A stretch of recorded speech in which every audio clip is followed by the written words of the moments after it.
9장 첫 언약에는 예배를 위한 규례들과 땅에 있는 성소가 있었습니다. 성소라고 불리는 바깥 장막에 세워졌습니다. 그 안에는 메누라, 등잔대와 상과 임재의 빵이 있었습니다. 둘째, 파루케트 휘장 뒤에는 지성소라고 불리는 장막이 있었고, 거기에는 분향을 위한 금제단과 전부 금으로 입혀진 언약궤가 있었습니다. 언약궤 안에는 만나를 담은 금 항아리와 아론의 싹이 난 지팡이와 언약의 돌판들이 있었습니다. 그리고 그 위에는 쉐키나 영광을 나타내는 케루빔 그룹들이 언약궤의 뚜껑 속죄소에 그림자를 들이우고 있었습니다. 하지만 지금은 이것들에 대해 자세히 말할 때가 아닙니다. 이것들이 이렇게 준비된 가운데 코하님 제사장들은 임무를 수행하기 위해 항상 바깥 장막에 들어갑니다. 그러나 1년에 한 번 코헨 하가돌 대제사장은 안쪽 장막에 홀로 들어갑니다. 이때 그는 항상 피를 가지고 들어가야 합니다. 이 피는 자기와 백성이 모르고 지은 제들을 위해 드리는 것입니다. 이 배열에 따라서 르하흐 하코데시 성령께서는 첫 번째 장막이 그대로 있는 동안에는 지성소로 들어가는 길은 여전히 닫혀 있었다는 것을 보여주셨습니다. 이 장막은 현 시대를 상징하며 예배드리는 사람의 양심은 그가 드리는 예물과 제사로는 목표에 도달하게 할 수 없음을 나타냅니다. 그것들은 오직 먹는 것과 마시는 것과 운과 정결한 의식 같은 외적 삶에 관한 규례이며 하나님께서 전체적인 구조를 새롭게 하실 때까지 적용되는 것들입니다. 그러나 메시아께서는 이미 일어나고 있는 좋은 일들의 코hen 가돌 대제사장으로 오셔서 사람이 만들지 않은 이 창조된 세상이 있지 않은 더 위대하고 더 온전한 장막을 통해 단 한 번 지성소에 들어가셨습니다. 그리고 그분은 염소나 송아지의 피가 아니라 자기 피를 가지고 들어가셔서 사람들을 영원히 자유롭게 하셨습니다. 만일 예법에 따라 부정한 사람들에게 염소와 황소의 피와 암송아지의 죄를 뿌리는 것이 그들의 외적 순결함을 회복시킨다면 영원하신 성령을 통해 자신을 흠없는 제물로 하나님께 바치신 메시아의 피는 죽음으로 이끄는 행위에서 우리의 양심을 얼마나 더 깨끗하게 하여 우리가 살아계신 하나님을 섬길 수 있도록 하겠습니까? 그분은 이 죽음 때문에 새 언약 또는 유언의 중재자가 되셨습니다.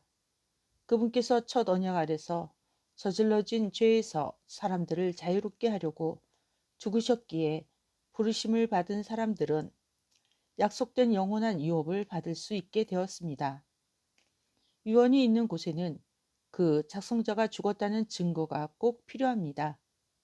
유언한 사람이 살아있으면 아무 효력이 없으며 죽어야만 효력이 있기 때문입니다. 이 때문에 첫 언약도 피로 시작되었습니다.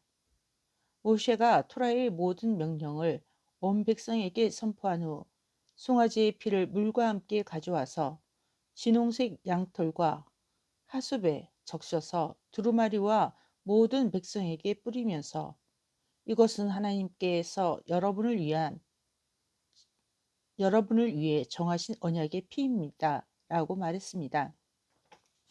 마찬가지로 그는 장막과 의식에 사용되는 모든 것에도 피를 뿌렸습니다.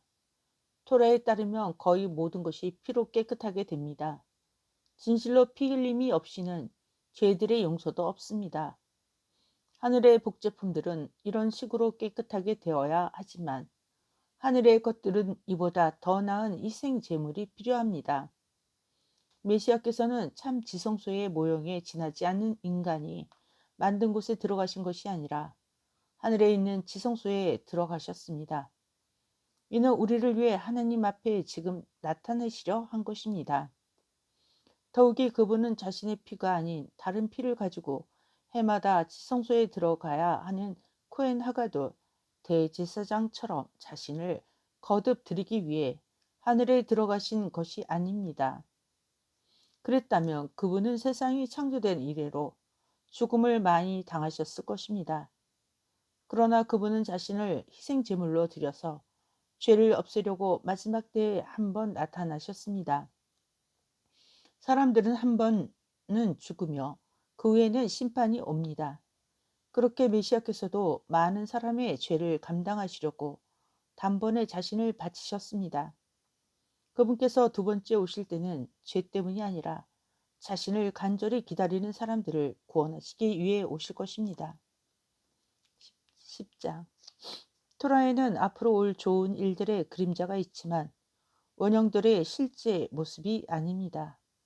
그러므로 해마다 끝없이 반복되는 같은 제사로는 성소에 가서 예배드리는 사람들의 목표를 절대로 이룰 수 없습니다. 만약 그랬다면 희생 제사가 중단되지 않았겠습니까?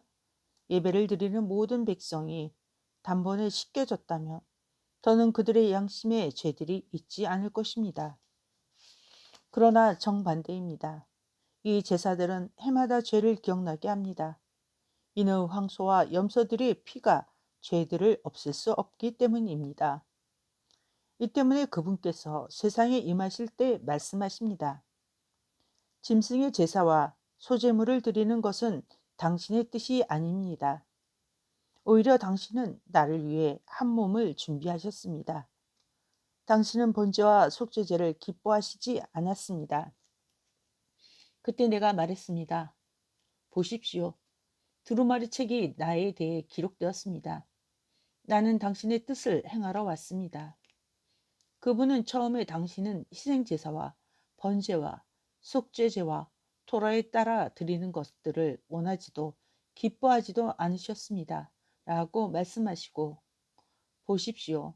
나는 당신의 뜻을 행하러 왔습니다. 라고 말씀하셨습니다. 그분은 두 번째 제도를 세우려고 첫 번째 제도를 폐기하셨습니다. 우리는 이 뜻에 따라 메시아 예수아의 몸의 제사를 통해 단번에 하나님을 위해 되게 거룩하게 되었습니다. 모든 코헨 제사장은 날마다 서서 섬기며 같은 제사를 반복해서 드리지만 이것으로는 절대로 죄를 씻을 수 없습니다. 그러나 그분은 죄들을 위해 한 번의 영원한 제사를 드리신 후 하나님 오른편에 앉으셨습니다. 그 후로 그분의 원수들이 그분의 발을 위해 발판이 될 때까지 기다리고 계십니다. 그분은 한 번의 제사로 하나님을 위해 구별되고 거룩하게 된 사람들을 위해 영원한 목표에 도달하셨습니다. 또 르아흐 하코데시 성령도 우리에게 이렇게 말씀하시며 증언하십니다. 아도나이가 말씀하신다. 이것이 내가 그날들 이후에 그들과 맺은 언약이다. 나는 토라를 그들의 마음에 넣어주고 그들의 생각에 기록할 것이다. 그리고 그분께서 또 말씀하셨습니다. 나는 그들의 죄와 악함들을 더는 기억하지 않을 것이다. 이제 이런 일들을 용서받았기 때문에 더는 죄들을 위해 제사가 필요하지 않습니다. 형제 여러분, 그러므로 우리는 예수와의 피로 열린 지성소에 들어가는 길을 사용할 확신이 있습니다. 그분은 자기 몸으로 우리를 위해 파로케트 휘장을 지나는 새로운 상기를 열어 놓으셨습니다. 또한 우리에게는 하나님의 집을 다스리는 위대한 코헨 제사장이 계십니다. 그러므로 우리 마음이 핏부림으로 나쁜 양심에서 깨끗해지고 우리 몸도 깨끗한 물로 씻겨졌으니 믿음에서 오는 충만한 확신 안에서 진실한 마음을 가지고 지성소로 나아갑시다. 약속하신 분은 신실하시니 흔들리지 말고 우리가 고백하는 소망을 굳세게 붙잡읍시다. 서로 사랑하고 선한 일에 격려하기 위해 서로 관심을 가집시다. 어떤 사람들의 습관과는 달리 우리의 회중 모임들을 중단하지 말고 오히려 서로를 격려합시다. 그날이 다가오는 것을 볼수록 모이기를 더욱 힘씁시다. 우리가 진리의 지식을 받은 후에도 계속 고의로 죄를 지으면 더는 죄를 위한 속죄 제사가 없습니다. 오직 두려움으로 심판을 기다리는 일과 원수들을 태워 버릴 맹렬한 불만 있을 뿐입니다. 모세의 토라를 어기는 사람은 두세 증인의 말로 불쌍히 여김받지 못하고 죽임 당합니다. 그러니 하나님의 아들을 짓밟고 자신을 거룩하게 만든 언약의 피를 대수롭지 않게 여기고 하나님의 은혜를 주시는 성령을 모욕한 사람이 받을 형벌이 얼마나 더 혹독할지 생각해 보십시오. 왜냐하면 원수 갚는 것은 내가 할 일이다. 내가 갚을 것이다. 라고 말씀하시고 아도나이께서 자기 백성을 심판하실 것이다. 라고 말씀하신 분은 우리가 아는 분이기 때문입니다. 살아계신 하나님의 손으로 떨어지는 것은 무서운 일입니다. 그러나 여러분의 빛을 보고 고난을 힘겹게 견뎌냈던 지난 날을 기억하십시오. 어떤 때는 여러분이 공개적으로 수치를 당하고 박해를 받았지만 어떤 때는 충성스럽게 그런 일을 당하는 사람들 편에 섰습니다. 여러분은 감옥에 갇힌 사람들의 고난에 동참했습니다. 또한 여러분이 재산을 빼앗겼을 때도 그 일을 기꺼이 받아들였습니다. 이는 여러분이 소유한 것이 더 좋고 영원하리라는 것을 알았기 때문입니다. 그러므로 용기를 버리지 마십시오. 그 용기는 큰 보상을 가져옵니다. 여러분이 하나님의 뜻을 행하여 그분께서 약속하신 것을 받으려면 인내가 필요합니다. 정말로 시간이 얼마 남지 않았다. 오실 분이 진실로 오실 것이다. 그분은 지체하지 않으실 것이다.